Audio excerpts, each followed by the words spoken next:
to the Teach for the Heart podcast, where we tackle teaching challenges from a biblical perspective. Why are we here?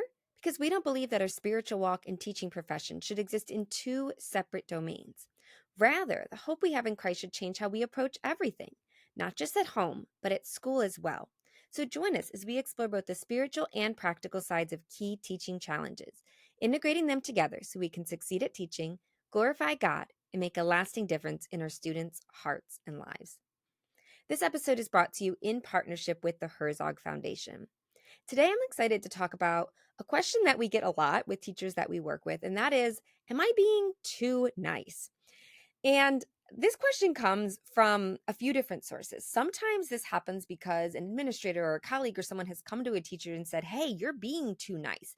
And the teacher is confused and saying, okay, is that the issue? Am I really being too nice? Do I need to be more mean?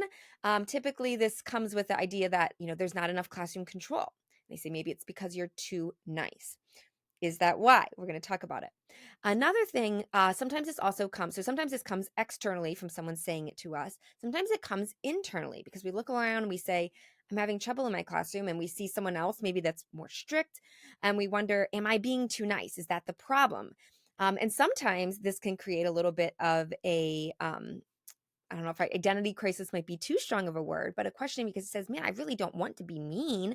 Do I need to be mean in order to have good classroom management? Is that's what's required? And sometimes we can wonder and kind of get ourselves stuck because we say, I don't want to be mean. So is this just as good as it can get? Is there nothing I can do? And today I want to address all those questions because this is such an important thing that we as teachers get right. And I think where we get confused is by sometimes seeing this as a dichotomy. In other words, as an either or. I'm either nice or I'm, strict. It's one or the other. And that being strict implies being mean. And that, in some cases, if I'm nice, then it means I'm not strict. It means I don't have good classroom management.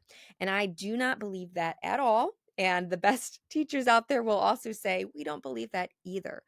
The key is really to be both kind and nice and strict or firm at the exact same time. And we're going to dive into a little bit of what exactly that looks like because this is so important to understand. But I want to start by going back and kind of answering those questions I just said. The first was, if an administrator comes to you and says, you're being too nice, are you actually being too nice? Typically, no. I don't really know if it's possible to be too kind, to be too nice. I guess it's possible, hypothetically, but that typically isn't the issue. What they're typically actually meaning, and maybe not phrasing in the best way, is that you're not being firm enough or you're not being strict enough. But I do wish they would word it differently because that implication that it's an either or, that in order to be strict, you have to stop being nice, is not true. And so we're going to learn how to be both simultaneously. And to that second internal question, if you're saying, man, do I have to be mean in order to be, good at classroom management? I would say absolutely not. It does not require you to be mean, but it absolutely does require you to be firm and to be, in some cases, strict, maybe more strict than you're being. But you can do that without being mean. Okay. So let me talk through a little bit about what this might look like. So, first of all, what does it look like to be kind and firm? It means you're nice. It means you're personable and an understanding person, and ideally even fun to be around. But at the exact same time, you have high expectations. You deal with issues when they come up, and you are not a pushover. Okay. This is really, really important. And you might say, okay, can you give me an example of what this looks like? Sure. Okay. Let's say that you have an expectation in your class that you award full credit to work that's turned in on time. Okay. Well, if a student comes in and says, oh, I didn't, I forgot it at home, or I this or that, or whatever the case, I was busy. Now, there might be rare occasions where you choose to extend grace and extenuating circumstances and give more time. Okay. But we're not talking about the exception right now. We're talking about the normal circumstance.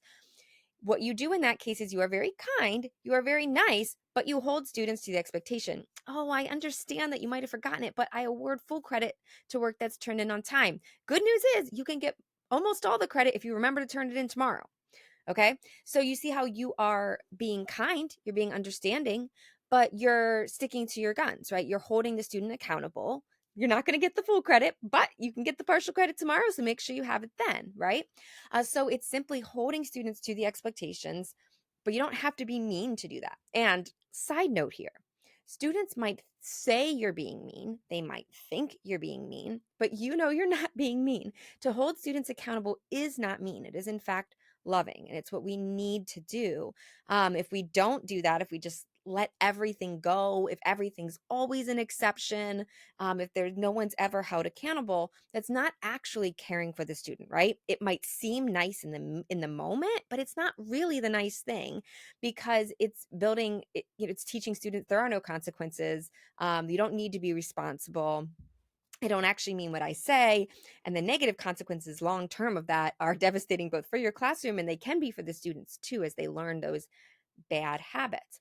So if someone says you're mean, you ask yourself, am I actually being mean? And in most cases, if you were, then apologize. But if you're not, then we have to let go a little bit of what students might say to us. Hopefully that little aside there makes sense.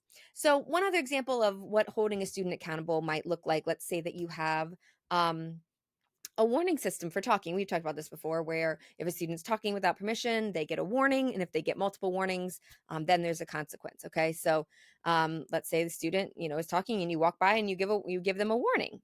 That's it. You don't have to be mean to do that. You're simply doing what you said you would do, right?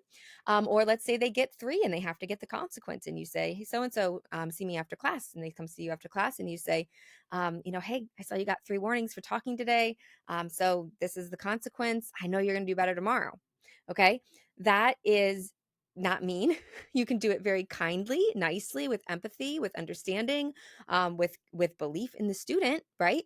But you're holding to what you said, and that's not mean. That's simply doing what you said you were going to do, right? And holding the students accountable. But you can do it kindly and nicely. You can do it with empathy. Okay. And so it's so important to develop that demeanor of being both and to in our mind get comfortable, I think, first in our mind with the idea of being both. We have that, it starts internally and then it works externally. So let me talk through a couple mindset shifts that might help with this. Okay. First of all, is worrying about being liked. So if people have told you you're being too nice, or if you wonder, am I being too nice? I mean, you kind of veer to that side of the spectrum. You might find yourself worrying about, do my students like me? Okay. Especially if you teach students a little bit older, you might be wondering, man, do they like me? What do they think of me? So I want to encourage you, if that takes up much space in your head, you really want to work on that, okay? Because that is going to cause you to make bad decisions if you're worrying about whether students like you, okay? And the key to changing this is not necessarily to be like, I don't care what they think. Instead, you just need a simple switch, and it's rather than worrying, do my students like me? Focus on being the type of teacher that is deserving of their respect, okay? If you focus on, I'm going to be the type of teacher that students can respect rather than worrying if they like you, that is going to help you have the right demeanor from the inside out.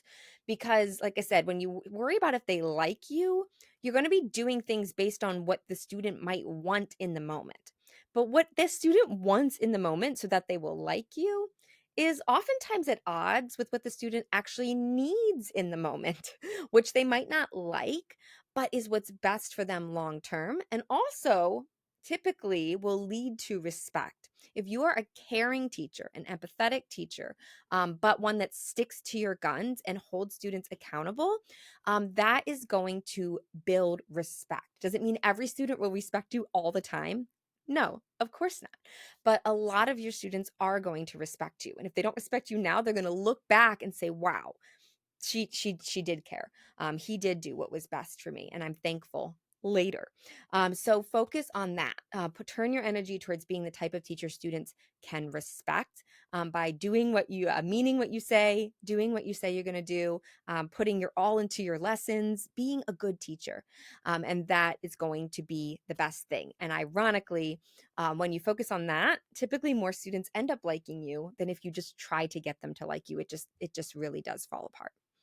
So that's one of the mindset shifts. Another mindset shift that's really key kind of goes along to it with it, and that is trying to be our students' friends. So if you've ever felt like this, and this typically happens with older students too, where you say, man, I want to kind of be my student's friend. That typically has good intentions behind it. It's typically thinking, I want to be the one that students come to when they have questions or issues or need help with life circumstances. I want to be the one they can come to. I want to be their friend. I want to be their pal. But once again, if you're trying to be a friend, that doesn't always create the right dynamic, right? It's not, because a teacher student relationship is not a peer relationship. It's not, we're not on the same level, as it were. It's not that type of relationship. So instead of thinking of yourself as a friend, you need to change to thinking of yourself as a mentor. Okay. And there's a few key differences. A mentor relationship is not peer to peer. There is clear mentor and a mentee, right? So it creates that structure that more matches what a teacher student relationship should be. Secondly, though, a mentor is there to help, right? To encourage, to push, to admonish when needed, to provide guidance and teaching and instruction and all of those things. So the mentor relationship clearly has all the care, all the help that you want to have for your students, but it's in the right order and it's in the right framework. So if you've been having that thought of, man, being a friend, switch it to mentor in your mind. And once again, that will help work it from the inside out. So those are two key mindset shifts, or we've kind of even talked about more than two, that will help you internally, saying, okay. And that's really where you need to start. You need to start with the internal and kind of square in your mind, I need to be both nice and firm. I am a mentor. I need to focus on being respected. And once you have that, kind of take some time and let that sink down, then you're going to work that out. And if you say, Linda, okay, you've given me a few examples of what this looks like, but I'm still a little confused. Really, the key to being this type of teacher is having a classroom management plan. We've talked about this before on the podcast, but I want to explain it how it relates here. And that is, if you don't feel confident knowing what you're going to do when various classroom situations arise, you are setting yourself up for not knowing what to do and kind of making a bad choice in the moment. You might just totally let something go that you shouldn't let go. You might come down too hard on something that you actually didn't mean to, but it's just driving you nuts and you didn't know what else to do. You might find yourself being really inconsistent or even unintentionally putting some bias in how you're disciplining. So it's really important to have a classroom management plan, at least until you're like a master at classroom management, at which point you probably don't need it anymore. But until you're at that master level, having a classroom management plan is so helpful. And what I mean by that is we actually just did an episode a couple months ago. If you want to go back, I could talk about the 5 parts of the classroom management plan, but it culminates in having an actual written plan for, how am I going to handle all of the various classroom issues? So when students are talking, what am I going to do? When students are blurting, when students are rude to each other, if a student gets up and wanders around the room, if students don't follow directions, if students not doing their work, if they get in a fight, et cetera, et cetera, et cetera. I don't have to list the whole list for you. But if you have a written plan, this is how I'm going to handle each one of these. Then when the issue happens in your classroom, all you have to do is follow your plan. So you have that confidence and you simply need to follow through with what you planned to do and do it in a kind way, an empathetic way. And that's how you are both kind and firm. It starts internally, but then the other key is having a plan. Because if you have a plan, then you can stick to it consistently. You can have that holding students accountable, not being a pushover, because you're just going to do the same thing consistently, right? And then you can do it with empathy because you're simply following your plan.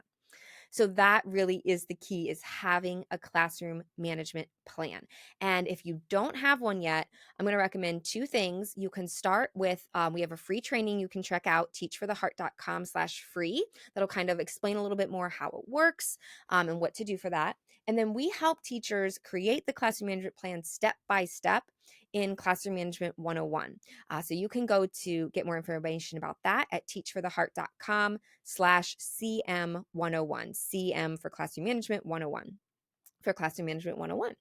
So you can check out both of those. One other piece here I want to mention actually comes from Love and Logic, and this can really kind of help bring it all together. And that is a practical way to show empathy in all of what you're doing, but particularly when you have to hold a student accountable, you have to be firm. How do you show empathy at the same time? Well, one thing that Love and Logic recommends is to have kind of a go-to empathetic phrase or even a sound that you use repeatedly. So a go-to phrase might be, "Oh, I hear you," or "Yeah, that does sound challenging." So something like that, or an empathetic sound is just like, "Hmm, yeah." So though you have that and you use it when students are talking to you, and when they're, when they come to you. So going back to the example that we had back in the beginning of the episode where a student comes and says, "Mrs. Cardamus, I don't have my homework today because I forgot my book bag at home and my mom was going to bring it, but she had to go get my baby brother," whatever the story is. Say, "Oh yeah, okay, I understand. But remember, I award full credit to work that's turned in on time. So if you get it here tomorrow, you can at least get partial credit." So did you see how we started with the empathetic phrase or sound? I kind of used both in that instance. The goal of that is just to show students, I do hear what you're saying and I do care and I understand. That that is not the best. That's not an ideal situation.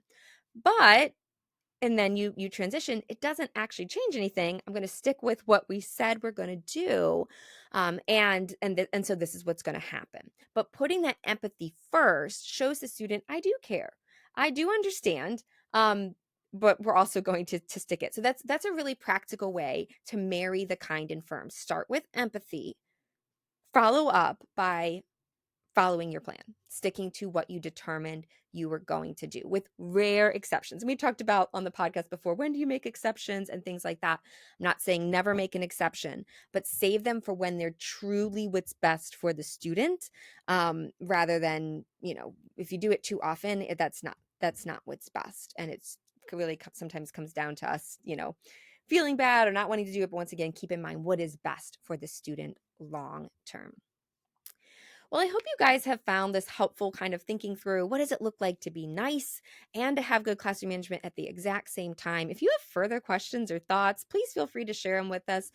You can email us anytime, hello@teachfortheheart.com. We have an amazing Facebook group with so much great discussion going on. You can join that at teachfortheheart.com/Facebook. And then all of the notes from this episode will be at teachfortheheart.com/315. That's teachfortheheart.com/315. You can go there and share comments and thoughts about this episode. Then once again, if you'd like more help saying, okay, I want to be that kind and firm teacher, but I'm having trouble with the firm part. I need a plan. I don't really know what to do when these things come up. Once again, that free training is at teachfortheheart.com/free, or join us in Classroom Management 101 where we walk you through it step by step with mentor help, copy and paste templates. We try to make it as simple and easy as we can. Go to teachfortheheart.com/CM101. Well, thank you guys so much for being here. This episode was brought to you in partnership with the Herzog Foundation. All the views and opinions are my own, don't necessarily reflect those of the Herzog Foundation. Hope you have a great week. We look forward to speaking with you again soon. In the meantime, teacher, remember, God is at work in you and through you, and He's using you to make a difference. Keep your eyes on Him and teach for the heart.